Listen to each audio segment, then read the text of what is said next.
تو یقیناً اس بات کو لے کر وہ مجھے سزا دیں گے، اس لیے میں زیارت پر جا نہیں سکتا۔ ہاں لیکن میں امام حسین کو یاد بہت کرتا ہوں۔ تو پھر چھٹے مولا پوچھتے ہیں کہ کیا تم میرے جد کو یاد کر کے روتے ہو مصائب میں؟ کہاں مولا روتا ہوں۔ سینہ زنی کرتے ہو؟ کہاں مولا سینہ زنی کرتا ہوں۔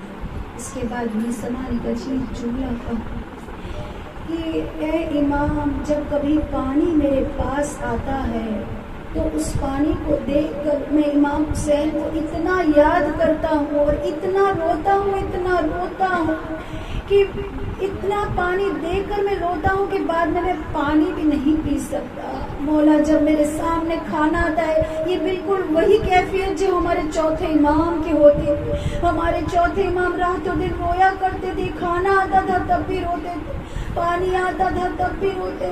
یہ میسمہ وہی کہہ رہا ہے کہ مولا میرے سامنے جب کھانا آ جاتا ہے تو مجھے مولا حسین اتنا یاد آتے ہیں کہ میں کھانا بھی نہیں کھا سکتا۔ چھٹے امام ایک مرتبہ خود رونے لگے اور کہنے لگے میسمہ خدا تیرے عشق پر رحم کرے، موت کے وقت میرے آبا اور اجداد تیرے بستر پر آ جائیں گے اور ملک الموت سے تیرے لیے سفارش کریں گے، اور جب ملک الموت سے وہ سفارش کریں گے تو ملک الموت جب تمہاری روح کو قبض کرے گا دعا کرتے جائے خدایا جب وہ سخت ترین وقت آئے تو تو ہماری مدد کرنا، ہماری موت ایمان کی منزلوں پر ہو۔ لیکن ہاں چھٹے امام کہتے ہیں ملک الموت سے ہماری آبا اور اجداد ایسی سفارش کریں گے کہ وہ ماں سے بھی زیادہ تم پر مہربان ہوں گے۔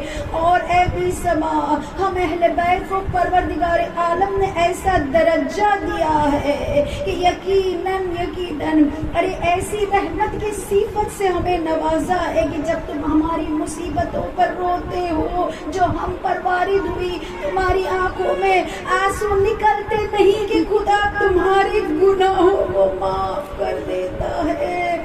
اور حوض کوثر پر تم جب آؤ گے تو جو تم آج گریہ کرتے ہو وہی تمہاری آنکھیں خوشحال ہوگی، یہ تمہارے آنسوؤں کی جزا ہے۔ اور قیامت کے دن تم یقیناً جو ماتم کرتے ہو، جو عزائے حسین برپا کرتے ہو، اس وقت تم دیکھنا کہ تمہیں کیسی نعمتیں ملتی ہے، تب تمہیں اس کی قیمت پتہ چلے گی۔ اے میسمہ، تمہاری آنکھوں سے نکلنے والا ایک اشک، ایک آنسو اگر جہنم کی آگ میں ڈال دیا جائے تو وہ آگ ٹھنڈی ہو جائے گی۔ عزادارو، رونے کی معرفت کو حاصل کرتے ہوئے روئے، اور اس طرح سے روئے جس طرح سے رونے کا حق ہے۔